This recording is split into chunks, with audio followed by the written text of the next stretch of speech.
I want to tell you, I missed you guys last week. I know I've only been here for a few months, but Sunday seemed weird not being here, but I know we had a great guy filling in, and I always take comfort in knowing that if I'm not here, that Emmett is here and he'll step up and do a great job. Last week, my family and I, we moved about 700 miles from the Cincinnati area to here in Elizabeth City, and we did it in 3 big U-Haul trucks. I was hoping it would just take 2, but it took 3. So we had 3 U-Haul trucks and a couple of cars following behind. We were like the Beverly Hillbillies, like stuff strapped on top almost. I mean, it was amazing. It's still, we got it all in the house, but it's still a little bit disorganized. My wife is doing a great job trying to get everything where it's supposed to go. But as you all know, moving is not an event, it's a process. And you go through the process of stuff, and so we're dealing with all of that. Next week, I wanted to let you know that next week we're starting a new message series called Don't Go to Church. Like, I told the elders that, and they were like, what? No, don't go to church. Don't just go to church, be the church. You see, church is not a place that we go to, it's who we are. It's the identity of Christians. We are the church. And so we're going to be looking at what the church is and who Jesus actually said it was for and what we're supposed to be doing, what we're supposed to be all about. Because this is a great building, but this is a building. You are the church. And so we're going to be talking about all that. But for today, we're finishing up the last part of Small Things, Big Difference. And we're going over a part of the series that I think for a lot of people, I think maybe many of you guys, it has the potential to maybe move you forward in your walk with God a little bit, understand a little bit about who you're supposed to be. And you might say, well, Robert, that's kind of a big statement. But this whole series is based around the idea that there are small things that we can do that will have a big difference, a big impact in our life. And the challenge for a lot of us, and you can't escape this is just part of being a human being, is that we compare ourselves with other people. And oftentimes you'll look at people, you look at their life, and of course you only see the highlight reels, but you look at them and you tend to think, well, they got it all together. They've got the perfect life. They've got maybe the perfect family, they have the perfect job. And we look at somebody else's life and sometimes we can feel kind of pathetic. Like, what are they doing? What big things did they have to do? What breaks did they get that got them there? And oftentimes, as we've been saying through this whole series, it's our key thought. You're probably sick of hearing it, but it's not always the big things that do that. In life, a lot of times, it's the small things that maybe nobody else even sees or notices that ends up bringing the big changes that we want in our life. If you want something, you don't have to change everything all at once, but you can do it in steps, and it'll change your life. If you missed some of that, all the previous messages are online at our website, and you can find links there. But in week number 1, we just started talking about one word. We wanted one word that would help propel us and move us in a certain direction in this time of our life. In the second week, we talked about the power of our thoughts, because our thoughts are so very powerful. The things that you think, the scripture says, as a person thinks in their heart, so they become, so they are. So it all starts with your thought life. And then we talked about our thoughts are so important because they lead to the words. Out of the abundance of the heart, the mouth will speak. And so the thoughts that are in our mind become our words, and then we find out that they actually go on to be our actions, the things that we do. So our thoughts and our words, they influence the things that we do, our actions, and then that leads to habits in life. And we all have certain habits that we have. In the end, they create a lifestyle, or you could say a destiny of where you will end up in life. And it all starts with your thoughts, and then your words, and then your actions. And today, we're going to talk about something that's really important, because I think that we are, as people, we are what we repeatedly do. That's kind of how you look at things in life. We become what we do all the time. You become known for that. You become identified by that. And I want to start today with a very powerful thought about discipline. And I know that seems like a bad word.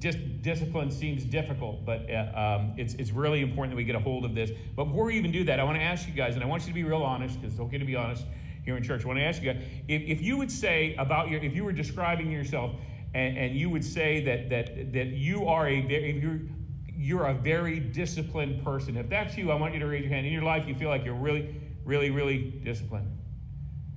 I saw one hand. Yeah, good. Yeah, I appreciate that. Appreciate your honesty. How many of you guys would say not so much? When it comes to discipline, not so much, right? That's kind of how we look at it. But here's the thing. I just want to take a moment and say to those of you who feel like you're not disciplined, you are. You actually are very disciplined. Maybe, let me give you another way of thinking it. Maybe the things that you do all the time aren't very helpful, but you have a habit of doing things. We are all disciplined to some degree. We all have certain routines. You may call it a routine. We all have certain things that we do, and we do them all the time. We're disciplined in some area of our life. It's just that perhaps the things that we're disciplined in aren't very helpful. They're not really moving us in the direction we want to go, but we call them habits sometimes. I have this habit. I have this bad habit. But that's a discipline. That's what disciplines are. We are what we repeatedly do.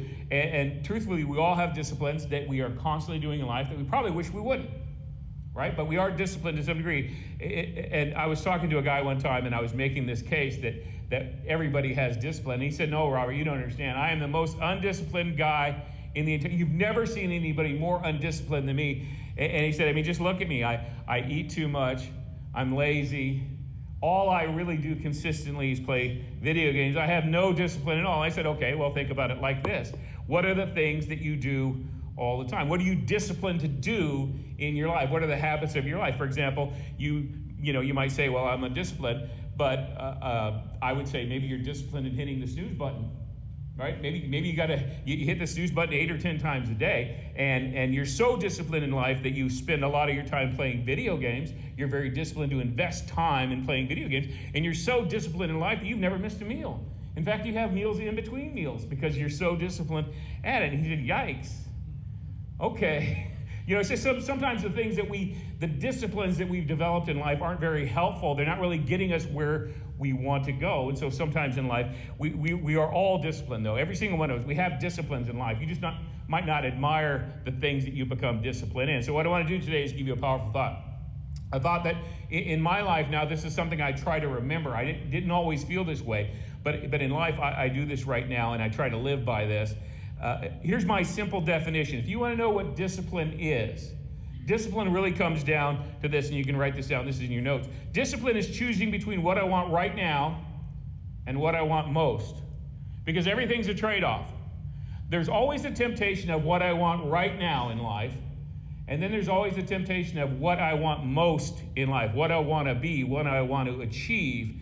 And sometimes the things that I want right now are contrary to what I want most in life. Discipline is choosing between these two things. It's simply choosing between what we want now and what we want most. Because all of you, each one of you, I bet every single person in this room, in some area of your life, you're good at something.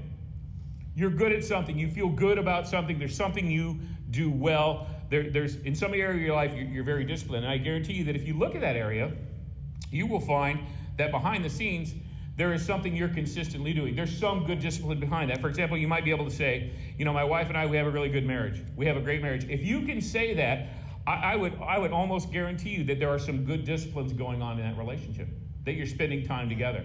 You're investing time together. You talk to each other. You connect with each other probably every single day. And maybe a few times a year you go away, you get away to spend some special time together. You're investing in that. And that's why you're able to say, you have a great marriage, because I know you're doing something right, because I also know that a great relationship doesn't happen by accident.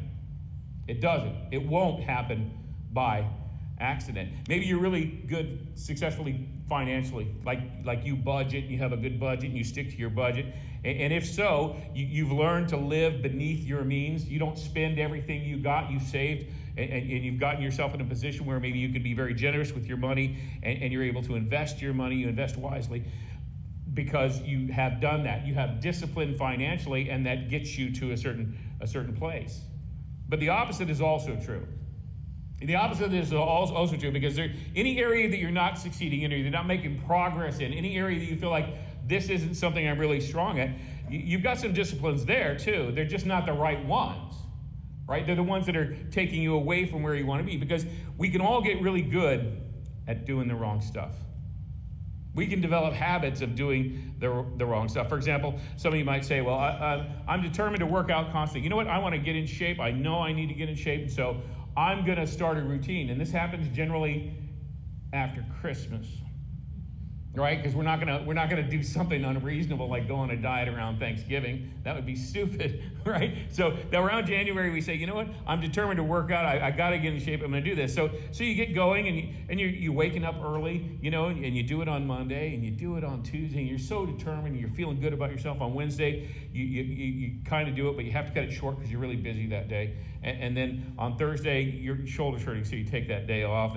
And then on Friday, man, it's kind of inconvenient. I got to business. Next thing you know, you stop, right? Like you started strong. You knew you needed, you made a choice of something that you wanted to do, and you started strong, but then you ended up stopping, and you're inconsistent. Or you might say, you know, nutrition-wise, okay, maybe I'm not going to be able to go to the gym too much, but I'm going to really watch my nutrition.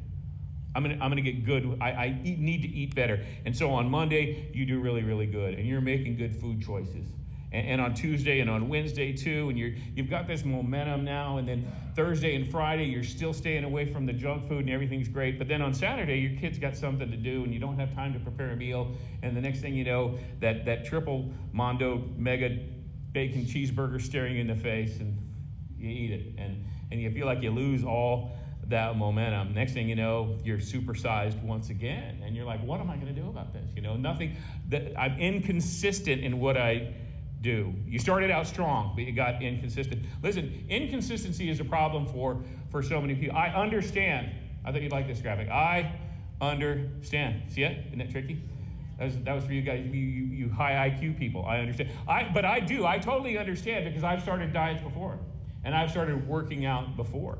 And I know how difficult it is to do that. I want to encourage you, not me. I want to encourage you, but really I want you to be encouraged by the Apostle Paul because he totally understands too.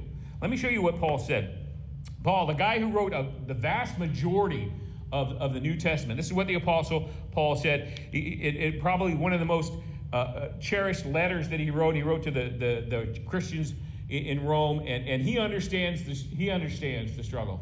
He understands your struggle. Because he says this in Romans chapter 7, Paul is so transparent when he's speaking here, and he says this in verse 15, this is what he says. He said, I don't really understand myself. I feel like that all the time, right? I get this part. He said, I want to do this thing, which is good, but then I blow it. Like, I want to do the right thing. He says, I want to do what is right, but I don't do that. Instead, I do what I hate. The things that I want to avoid, I find myself doing those things. I want to do what's good, but I don't. And then the things that I don't want to do, the things that I know are not good for me, the things that I know are wrong, I end up doing that all the time. What's the deal? Why is this so hard? Any of you guys relate to this, Paul? I mean, I see this and I'm thinking, this is for me. Paul's writing this for me. He's, you know, like a lot of times, I want to eat that apple. I know the apple is better for me, but this big pack of Nutter Butters are calling my name. Somehow they ended up in my cart.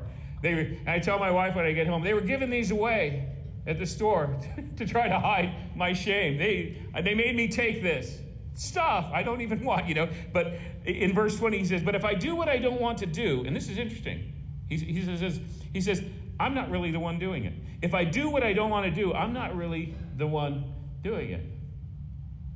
Okay, Paul, who's doing it then? I mean, who is it that's doing that stuff? He says it's actually, you know what? It really comes from the sin nature, the sin that is inside of me. Don't miss this. You see, by nature, you are not self-disciplined. That's why discipline is so hard. You have to train yourself to do it because by nature, this doesn't come natural. You have to work at it because by nature, our sin nature pulls us away from God, away from what is good. Our sin nature sort of bends us towards sin. There's a war. Paul goes on to say, there's a battle that takes place inside of me. And so it bends us towards what is wrong rather than doing what is right. We may want to do what's right, just like Paul says. We want to do this. We know this is what we should do, but our sin nature loves to do what is wrong and pulls us in another way. We are tempted. We are often tempted to do the wrong thing. Remember, though, God will never allow you to be tempted more than you can handle. You can overcome that. Now, listen, this doesn't mean that you're not responsible. Don't think that's what I'm saying. Don't think that that's what Paul is saying either. We are still held accountable because we can overcome that temptation. It is possible to not give in to that temptation. And God will not allow you to be tempted more than you can stand. So you'll never be able to say this wasn't unfair. But you're not alone in this. because it affects us all. It's part of the human condition. Welcome, you're a human being. You're going to have to deal with this kind of stuff. So if you've ever felt like Paul in verse 24, Paul says, "Oh, what a miserable person I am."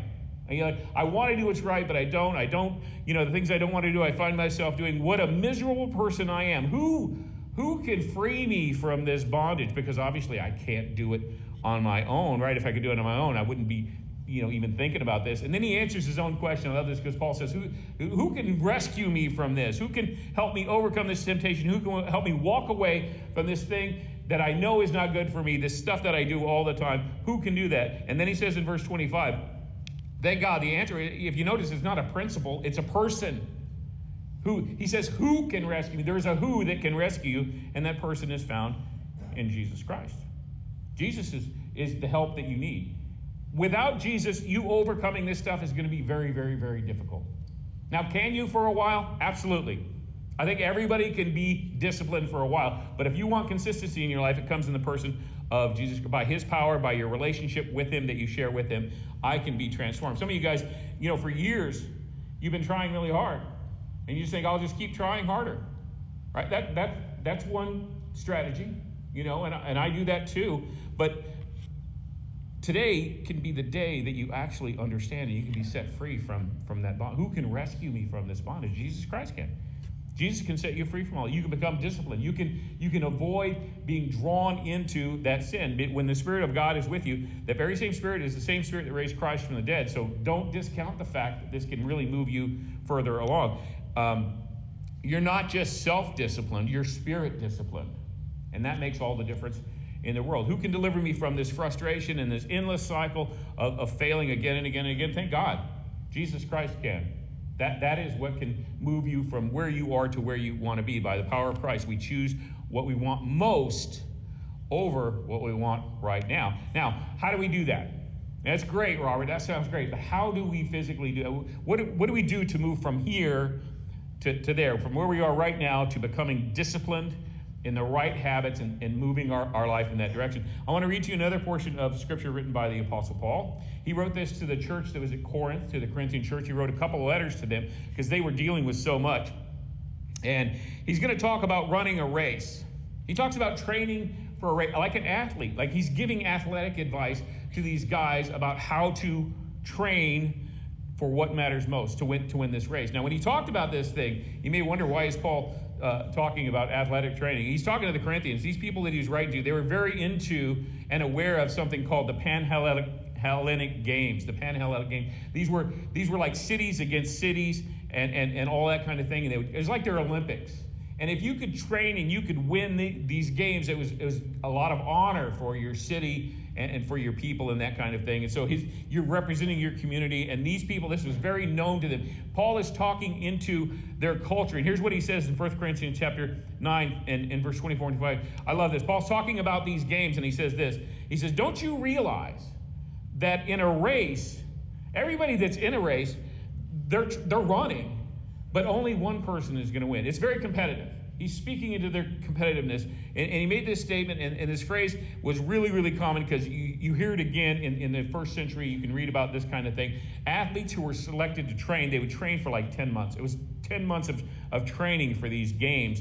And these athletes would be selected, and for 10 months they would train, and they would eat a special diet, and they would work out certain ways, and sometimes they would work out in the cold and in the heat so their body would be trained. And what they would always say is, run to win. You're training so you can run to win, not just run for the enjoyment of it. And I don't know who enjoys running. I mean, I know some people do. I typically don't run unless something's chasing me anymore, But he says, don't just run for the exercise. Don't just run for the fun of it. Run to win. Paul says, run to win. All athletes are disciplined. They are, right? He said they're disciplined in their training. They do it to win a prize that will fade away. But we do it for an eternal prize. We have a different motivation. He said all athletes are disciplined, and they're disciplined. They're trying to run to win. In other words, you're not just running for second place. You're not just running for a participation shirt, right? Like you run a marathon, you get a t-shirt. No, you're running to actually win this race. You're not running for the bronze. You're training for the gold. You run to win. All athletes are disciplined. And they are. Even today, people will train, and they'll be very disciplined in their training because they want to win a prize. And these people here, they would have been known as the ones who are in the gym early and often, and they would introduce, like I said, a very strict diet, and they had trainers who would train them to do all this. So for 10 months, think about that, they would train and exercise because they're running because they want to win. They're disciplined to try to win. That's what they're not just running for participation, they're running when there is. In fact, they were so into this race, it sounds crazy, and this is absolutely true, you can look this up if you want. When they would run in this race, they would strip off their clothes and run naked. If you're from the South, naked. They would run naked just down the street. So there was no, and they did it not because they wanted to streak, they did it so there would be no hindrance. When I was a kid, when I was growing up, a lot of older folks, you might remember this, back in the 70s, wherever there was a big crowd of people or a game or even at the mall or something there was this thing and it went viral. It was stupid. But wherever there was a big group of people, somebody would run through them naked. They called it streaking. Anybody remember streaking? The older folks did. Young folks, Google it because you're like, what? Yeah, that's what they would do. They'd strip off their clothes and they'd run through the mall naked. And cops would be chasing them and stuff like that. I was at a park. I was just a little kid. We're fishing and, my dad, where I'm throwing rocks and stuff, and somebody runs naked. And I'm like, oh my gosh, what's that all about? It's just something that they did. Now, they did that for fun, but these people, they're doing it to throw off a hindrance. In fact, the author of Hebrews actually says it. The author of Hebrews says this. It says, let us strip off. This is what he's talking about. Literally, this is what he's talking about. Let us strip off every hindrance and the sin that easily entangles us and run the race marked out for us with perseverance. Don't let anything hold you back. And when he said that, let's strip off every hindrance, culturally, they knew exactly what he was talking about. This is what he was talking about. And so the guys were just naked as the day they were born, and they were running, which I think would motivate you because, if you're going to, who wants to run behind that? You get out in front so you don't have to see all that junk or whatever. But they're running to win. They're doing whatever it takes to win the race. You see, they're not going to run for second place. And in verse 25, Paul says that they did it to receive an earthly crown.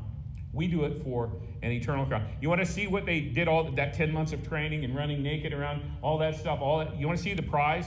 This is the prize that they would get. Some leaves. Here you go. Good job. Here are your leaves. Right? As a crown of leaves. What is more temporary than a crown of leaves? But we as Christ followers, Paul is telling us we're doing this for something that will matter for all eternity. It's not just some leaves that you can wear around for a little bit and it's going to fade. You press them into a book like flowers or something. I mean, how do you keep this stuff? We do it for something different. So we're living to stand in front of God, the Creator, and hear Him say, well done, good and faithful servant. Isn't that what you want to hear? That's the prize. That's what we're going for. So suddenly, we're not just self-disciplined, but we're actually spiritual. We're spirit disciplined.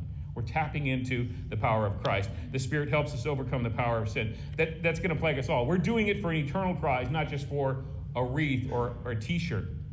And it's found in a relationship with Jesus Christ. He has the power to help me overcome all that. In verse 24, Paul goes on, and man, I could preach on this for days. He says, so I run with purpose. I don't just run for a little bit. I'm running with purpose. There's a purpose in what I'm doing. I'm not just doing it to lose weight. I'm not just doing it so I'll look better. There's a purpose in every single step I take. I'm not just shadow boxing. In other words, I'm not fighting against imaginary things, not these little things. This is like a real battle. We're fighting a real enemy who comes to steal and kill and destroy. And don't forget that. You're training for this battle. So I'm trained with the power of God in me that is, so no weapon formed against me can prevail. That's what we're talking about, warfare. In verse 27, he says, I discipline my body like an athlete. Like an athlete. You can learn something from an athlete. I'm that disciplined. I'm training to do what I need to do. My body wants to do what it's not supposed to do, but I'm training it to do what God wants me to do, like an athlete. I'm not just self-disciplined. I'm spirit-disciplined with the help of God. And I do it to glorify God. I run with a purpose. There's a purpose to what I'm doing. And I do that by choosing what I want most over what I want right now. This is a tough battle. If you're thinking, man, golly, I wish I could just be more consistent doing that. Yeah, that's the whole idea. Because that's what discipline is. You do it step by step, and it's, maybe I'm saying no to this because I'm saying no to this food because I want this. I'm saying no to this opportunity because I want this opportunity. I'm saying no to this relationship because that's not the right relationship. I'm saying no to this financial temptation. Of course I want to buy the newest and best and everything, but I don't want to go. I'm choosing not to go into debt because I want the freedom that comes with that. And I'm not raising my kids like the rest of the world raises their. I know society pulls people in a certain direction. I'm choosing to bring my kids and my family in a different direction. These are choices that you make. So I run with a purpose in every single step by step. God is directing me and ordering my steps. That's how you build up that spiritual discipline, so that you're moving in the right direction. There's a purpose in what you're trying to do, and it's understanding that purpose, choosing between what you want now and what you want most. That is the first. It's natural to be weak. I got to tell you, I'm pretty weak, but even more than just feeling good about myself. This is how you develop this spiritual discipline. Now, some of you might say, well, okay, I'm glad you're excited about that, Robert. I'm glad that's working for you. That's easy for you. You're a pastor. So when you become a pastor, all of a sudden you get this great discipline, and that's not true at all. My wife's smiling right now because she knows I'm one of the most undisciplined people in the world. I really don't have a lot of discipline. On my own, I'm a very undisciplined person. I raised my hand with you guys because I wish I could say I'm really disciplined, but on my own, I'm pretty undisciplined. I mean, if you look at the things I do, and you might say, well, Robert, you seem disciplined. Well, thank you. You know, the image works. I'm working to give you that image, but I'm just as human as anybody in this room. Let me be honest with you, and I don't want you to think less of me, but I like to eat junk food. I know it's bad for me, but I like to do it. And I told my kids, in moderation, one of those burgers a month, you could probably do that and you'll be okay. But everything now in my life, when I eat something, I equate it to how much time I'm going to have to do on the treadmill.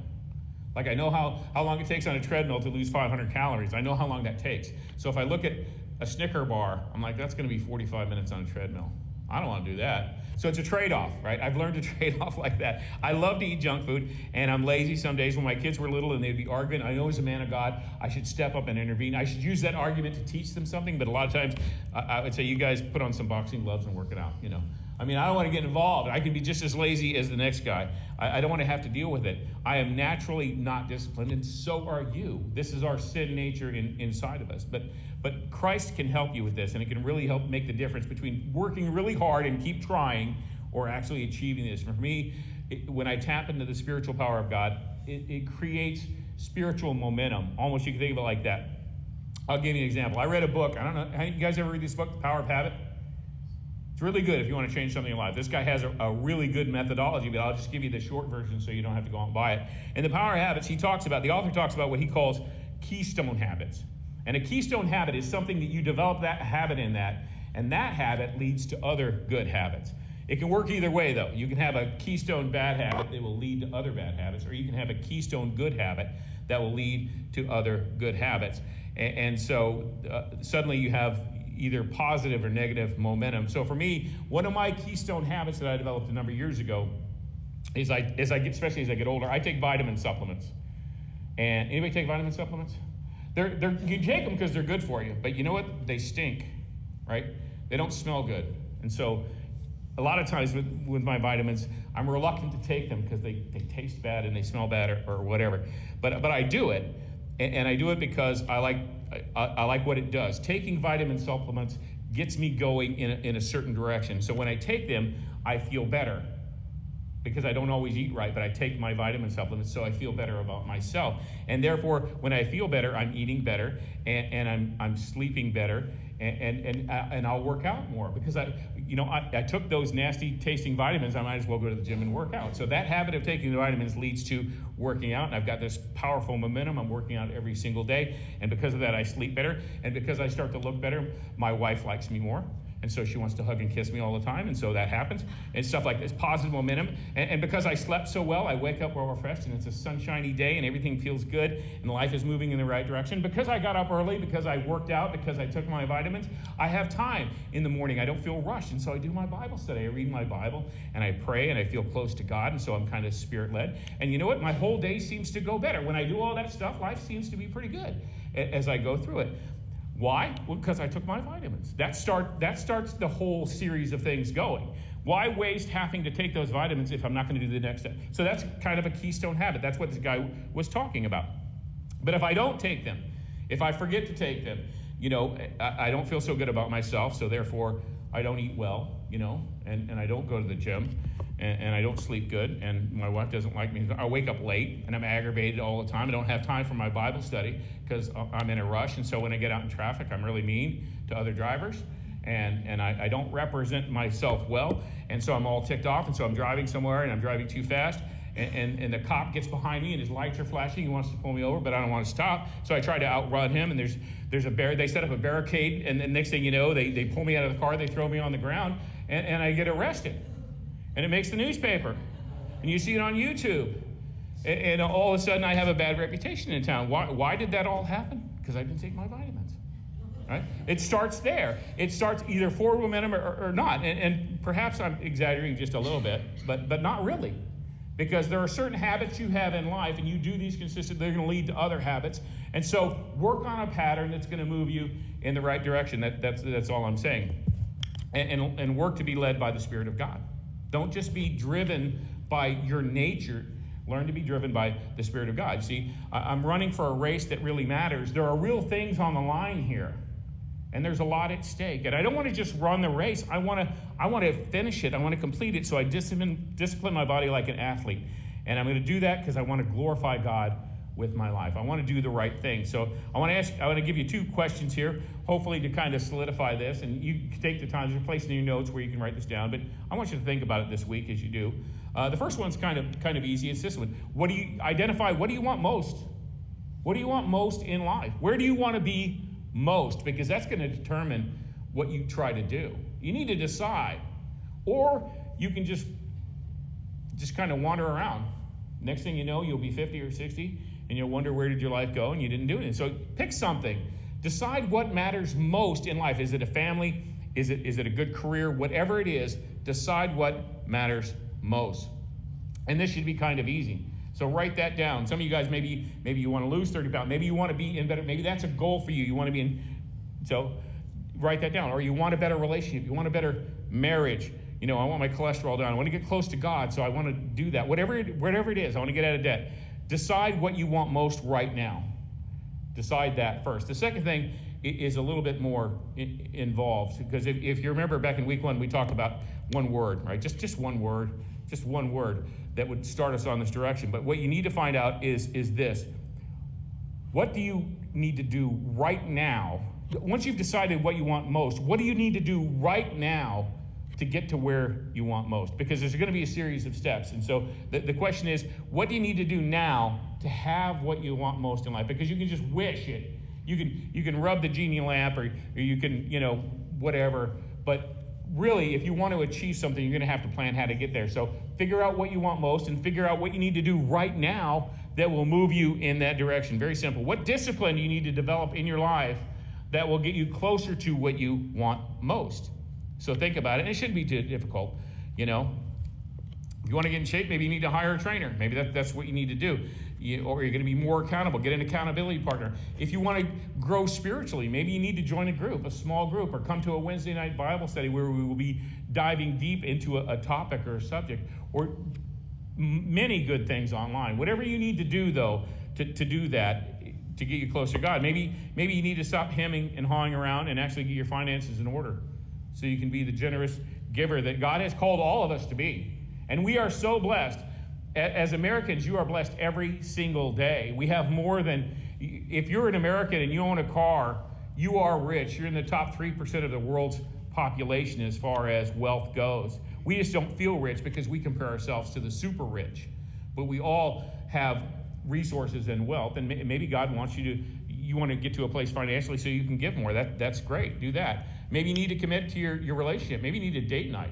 Maybe you need to get rid of all the junk in your pantry. Whatever you have to do, what do you need to do right now to get to where you want to be? Answer that question. What one thing do you need to do to be able to do that? Whether it's for your relationship, for your body, for your relationship with God, whatever it may be. Maybe you need to spend some time with your kids. Maybe you want to pray with your kids. You want to help raise up this next generation. That's going to take people. That's going to take leaders. As we start up our Sunday school and our children's church for kids, we're going to need people that will guide young people and young minds to help them move in the direction that's going to bring them closer to God. What is the one thing that you need to do? In this whole series, we talked about, finding that place where God is going to move us one step at a time to get to where he wants us to be. And that can coincide with where you want to be. But it takes effort. It takes some steps. It's not going to happen by just hoping for it. Week 1, we talked about one word, coming up with one word. And I told you my word was strengthen. I want to strengthen my body, but I want to strengthen our church in depth and in reach. And so that was my one word. One thing. Week 2, we talked about why our thoughts matter, and they matter a lot because what you think in your mind will affect the words that come out of your mouth. And don't forget, your words have power. They have power of life and death. You want to give more life-giving words than life-taking words.